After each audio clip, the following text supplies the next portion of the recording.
आप सभी को मौनी अमावस्या की मंगल शुभकामनाएं। भगवान श्री हरि विष्णु और माता लक्ष्मी की कृपा सदैव आप और आपके समस्त परिवार पर बनी रहे। माघ मास की अमावस्या को मौनी अमावस्या कहा जाता है और इस बार माघ मास की अमावस्या 29 जनवरी 2025 को है, बुधवार के दिन।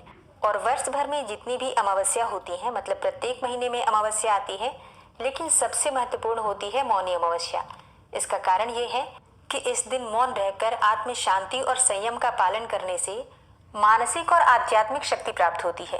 मौनी अमावस्या के दिन पवित्र नदियों में स्नान करने से और दान करने से पापों का क्षय होता है और मोक्ष की प्राप्ति होती है।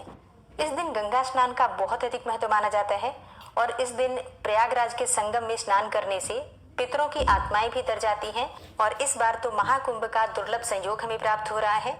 ऐसे में मौनी अमावस्या पर संगम में स्नान करने से मोक्ष की प्राप्ति होती है और कई पीढ़ियों तक के पितर तर जाते हैं। यहाँ तक कि सभी प्रकार के रोग दोषों का नाश हो जाता है संगम में स्नान करने से, प्रयागराज महाकुंभ में स्नान करने से। तो अगर अवसर मिलता है तो आप लोग जरूर जाइएगा।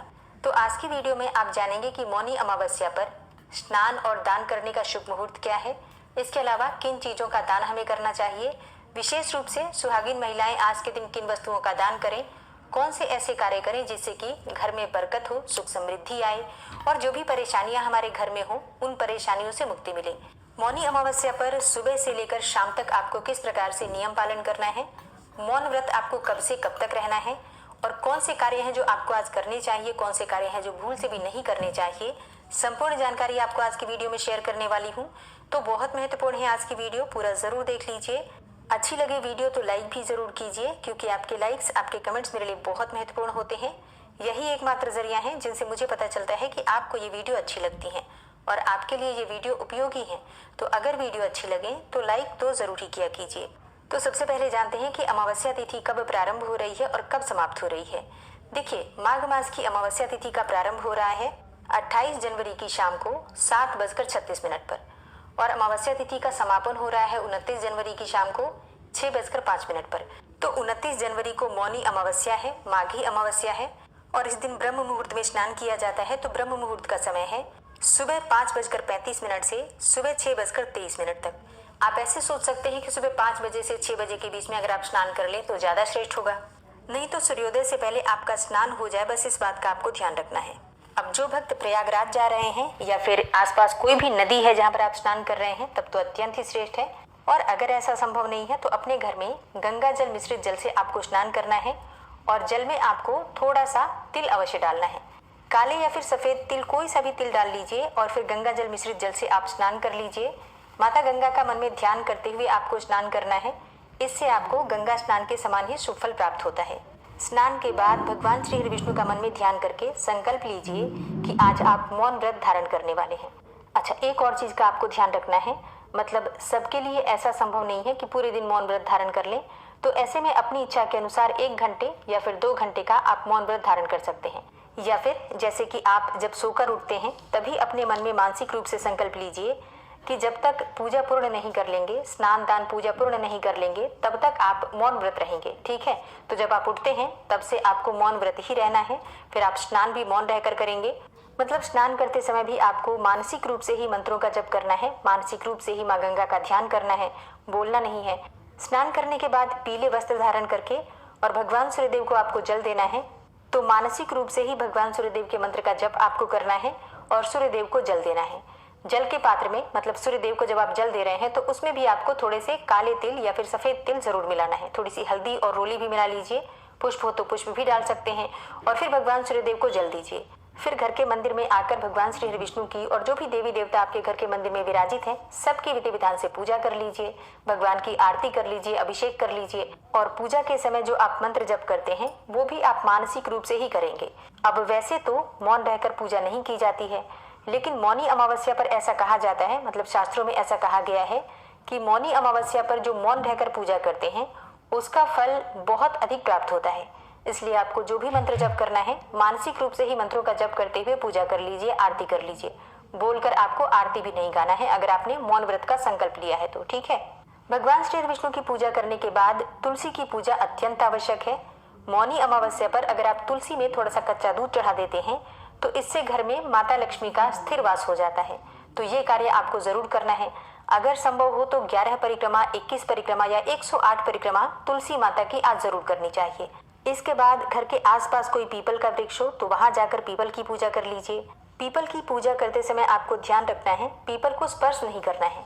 सिर्फ आपको पीपल में जल अर्पित करना है, धूप दीप दिखा लेना है और वहीं पर आप चाहे तो शुद्ध घी का दीपक जला सकते हैं, चाहे तो आप तिल तेल का दीपक जला सकते हैं या फिर सरसों तेल का दीपक भी जला सकते हैं।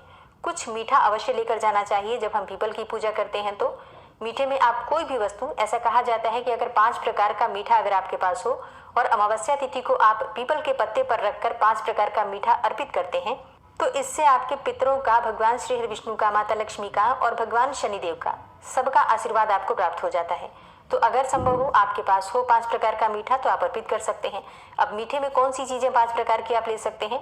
आप बताशा ले सकते हैं, गुड़ ले सकते हैं, चीनी ले सकते हैं, थोड़ा सा शहद ले सकते हैं और कोई मिठाई हो तो मिठाई भी ले सकते हैं। तो इस प्रकार से 5 चीजें हो गई। 5 पीपल के पत्ते पर अलग अलग रख दीजिए और भगवान को समर्पित कर दीजिए। अमावस्या तिथि है तो अगर घर के आसपास शिवालय है तो वहां जाकर शिव मंदिर में दूध से भगवान शिव का अभिषेक अवश्य करना चाहिए। अमावस्या तिथि पर शिवलिंग की पूजा करना अत्यंत आवश्यक माना जाता है। मतलब अगर आप कोई भी पूजा नहीं करते हैं, सिर्फ शिवलिंग की पूजा कर लेते हैं अमावस्या पर, तो इतने मात्र से ही आपकी सारी पूजा संपन्न हो जाती है। तो अगर घर के आसपास कहीं पर भी शिवालय है तो शिवालय में जाकर पूजा कर लीजिए और अगर घर में शिवलिंग है तो घर में भी पूजा कर सकते हैं। ठीक है। अच्छा, सुबह की पूजा पूर्ण करने के बाद आपको दान निकालना है। तो दान आप अपनी इच्छा के अनुसार, अपनी क्षमता के अनुसार कितना भी कर सकते हैं और किसी भी चीज का कर सकते हैं, जैसे कि अन्न का दान, धन का दान, वस्त्रों का दान, मतलब जितना आपसे बन पड़े। अब कौन सी चीज आवश्यक है जिसका दान सबको करना है? तो देखिए, तिल का दान आवश्यक है। तिल मतलब काले तिल, सफेद तिल, आप इन तिलों का दान अवश्य कीजिए। चाहे तो आप तिल से बनी हुई मिठाइयाँ जो हैं, जैसे कि गज्जक, रेवड़ी मिल जाती हैं आपको तो आप उनका दान कर सकते हैं, या फिर तिल की कोई मिठाई मिल जाती है तो आप उसका दान कर सकते हैं, या फिर सिर्फ तिल का दान कर सकते हैं। गुड़ का दान जरूर करना चाहिए तिल के साथ। अच्छा, एक और कार्य आप कर सकते हैं। अगर आप बहुत अधिक परेशानी में हैं और चाहते हैं कि आप परेशानियों से जल्दी मुक्ति पा जाएं, तो आपको एक पात्र लेना है। पात्र मतलब आप मिट्टी का एक ढक्कन ले सकते हैं, चाहे मिट्टी का छोटा सा मटका ले सकते हैं, चाहे तो कोई कांसे की कटोरी भी ले सकते हैं, मतलब जो भी आपके पास उपलब्ध हो पात्र। मिट्टी का सबसे अच्छा रहता है। दिया हो तो दिया भी ले सकते हैं, मिट्टी के जो दिए होते हैं दिया ले लीजिए। तो उसी पात्र में आपको तिल रखना है और तिल के ऊपर रखना है गुड़। मतलब उसी पात्र के अंदर, जितना बड़ा आपका पात्र है उसी में आप तिल और गुड़ भर दीजिए और कुछ दक्षिणा रख दीजिए और इसका दान आपको करना है किसी ब्राह्मण को। और भगवान श्री विष्णु से प्रार्थना करना है कि आपके जितने भी पूर्व जन्म के कोई भी बुरे कर्म हो जिसकी वजह से आपके जीवन में परेशानियां हैं, या फिर आपके परिवार का कोई ऐसा कर्म बन गया हो जिसकी वजह से आप परेशान हो, तो सबकी परेशानियों का समापन हो जाए। भगवान श्री विष्णु ये दान कि आपके जितने भी पूर्व जन्म के कोई भी बुरे कर्म हो जिसकी वजह से आपके जीवन में परेशानियां हैं, या फिर आपके परिवार का कोई ऐसा कर्म बन गया हो जिसकी वजह से आप परेशान हो, तो सबकी परेशानियों का समापन हो जाए। भगवान श्री विष्णु ये दान स्वीकार करें और आपके पापों से आपको मुक्त करें और आपके जीवन में सुख, समृद्धि और संपदा का आगमन हो, परेशानियों से आपको मुक्ति मिले। इस प्रकार का मानसिक संकल्प लेकर आप इस सामग्री का दान कर दीजिए। तो ये दान सभी कर सकते हैं, बहुत ही आसान है। तिल का दान आपको करना ही है, गुड़ का दान करना ही है। तो अगर आप किसी पात्र में रखकर करें तो अत्यंत ही श्रेष्ठ होगा। तो तिल और गुड़ का दान सबको करना है, मतलब सबको। आपके घर में बच्चे हैं उनसे भी दान करवाइए, बड़े बुजुर्ग हैं उनसे भी दान करवाइए, और घर में कोई बीमार व्यक्ति हो जो स्नान ना भी कर पाए तो भी आप उनके ऊपर गंगा जल के छींटे देकर और उनके वस्त्र बदलवाकर उनके हाथों से दान निकलवा दीजिए। तो मतलब परिवार के जितने भी सदस्य हैं सबके हाथों से स्पर्श कराकर उनके हाथ से दान अवश्य निकलवाइए। मौनी अमावस्या पर सबको गंगा स्नान करना चाहिए। तो प्रयास कीजिए कि घर में जितने भी सदस्य हैं सुबह जल्दी उठकर और गंगा जल मिश्रित जल से स्नान कर लें। ठीक है, सबके लिए प्रयागराज जाना तो संभव नहीं है, लेकिन घर में स्नान तो सभी कर सकते हैं। तो बच्चे हो या बड़े, सबका स्नान करना आज के दिन अत्यंत आवश्यक है। और तिल और गुड़ के अलावा आपको दान करना है सीधा का। एक व्यक्ति के खाने की सामग्री, मतलब कच्ची सामग्री जैसे कि आटा, दाल, सब्जियां, चावल इत्यादि जो भी आप दान करना चाहते हैं, उन सभी चीजों का एक जगह एकत्र करके और संकल्प लेकर, मानसिक संकल्प लेकर दान कर दीजिए। ठीक है, तो ये दान आवश्यक है। इसके अलावा आईना का दान आप कर सकते हैं, मतलब शीशे का दान आप कर सकते हैं, गर्म वस्त्रों का दान कर सकते हैं, ऊनी कंबल का दान कर सकते हैं। ठीक है, तो ये तो आपकी क्षमता, आपकी इच्छा पर निर्भर करता है, आप जो भी दान करते हैं। लेकिन जितनी भी सामग्री का आप दान करते हैं उसमें आपको दक्षिणा अवश्य रखना है। अपनी इच्छा के अनुसार, अपनी क्षमता के अनुसार आप 11 रुपए, 21 रुपए, इससे ज्यादा, इससे कम रख सकते हैं, जैसी भी आपकी इच्छा हो। और फिर अगर आपने मौन रहने का संकल्प स्नान दान पूजा तक का लिया है तो दान करने के बाद, पूजा करने के बाद आप अपना मौन व्रत भगवान को समर्पित कर दीजिए कि जो भी मैंने मौन रहकर आपका व्रत किया है, पालन किया है, इसे आपको समर्पित करती हूँ, स्वीकार कीजिए। इस दौरान कोई भूल चूक हुई हो तो मुझे क्षमा कीजिए। इसके बाद भगवान श्री हरिविष्णु के नाम का स्मरण करते हुए आपको मौन व्रत खोलना है। ठीक है, तो इस प्रकार से मौन रहने का संकल्प और उसका नियम होता है। अब अपनी इच्छा के अनुसार आप चाहें तो पूरे दिन भी मौन रह सकते हैं या फिर स्नान दान पूजा करने तक का भी मौन व्रत आप धारण कर सकते हैं। और मौनी अमावस्या है, मौन रहने का संकल्प इसलिए किया जाता है कि आज के दिन भूल से भी कोई अपशब्द किसी के लिए ना निकले, किसी पर क्रोध नहीं करना है, किसी की भी निंदा चुगली नहीं करनी चाहिए, मतलब अपनी वाणी पर आपको संयम रखना है। शास्त्रों में कहा गया है कि जो मनुष्य इस दिन मौन व्रत धारण करता है उसे अपने जीवन में वाक सिद्धि प्राप्त हो जाती है, मतलब उसकी बातें सारी सत्य होने लग जाती हैं। मौनी अमावस्या पर पितरों का तर्पण किया जाता है, तो दोपहर के समय पितरों का तर्पण आप कर सकते हैं और फिर शाम के समय माता लक्ष्मी की विशेष रूप से आराधना की जाती है। मौनी अमावस्या पर माता लक्ष्मी की आराधना अगर आप कर रहे हैं तो अधिक से अधिक संख्या में मंत्रों का जप आपके लिए अत्यंत आवश्यक है। संध्या काल में भगवान श्री हरिविष्णु और माता लक्ष्मी के सामने आपको शुद्ध घी का दीपक जलाकर और भगवान श्री हरिविष्णु और माता लक्ष्मी के मंत्रों का जप करना चाहिए। कनकधारा स्तोत्र का पाठ आप कर सकते हैं या फिर श्री सूक्त का पाठ कर सकते हैं। भगवान श्री हरिविष्णु की प्रसन्नता के लिए और माता लक्ष्मी के आगमन के लिए विष्णु सहस्त्रनाम का पाठ आपको सबसे पहले करना है। इसके बाद से ही आपको माता लक्ष्मी के मंत्रों का जप करना है। और हाँ, अमावस्या तिथि है तो अपने घर के मुख्य द्वार की सफाई आपको सुबह उठकर करना है। घर की चौखट पर पानी डालकर धो दीजिए। इसके बाद जब आप स्नान कर लेते हैं तो घर के मुख्य द्वार पर एक दीपक जरूर जला दीजिए। जैसे कि मौनी अमावस्या है, सुबह जल्दी ही नहाएंगे तो स्नान के बाद घर के मुख्य द्वार पर एक दीपक जलाकर माता लक्ष्मी का आवाहन कीजिए कि हे माता लक्ष्मी, आप मेरे घर में विराजें, पधारे, श्री हरिविष्णु सहित आपका वास मेरे घर में हो।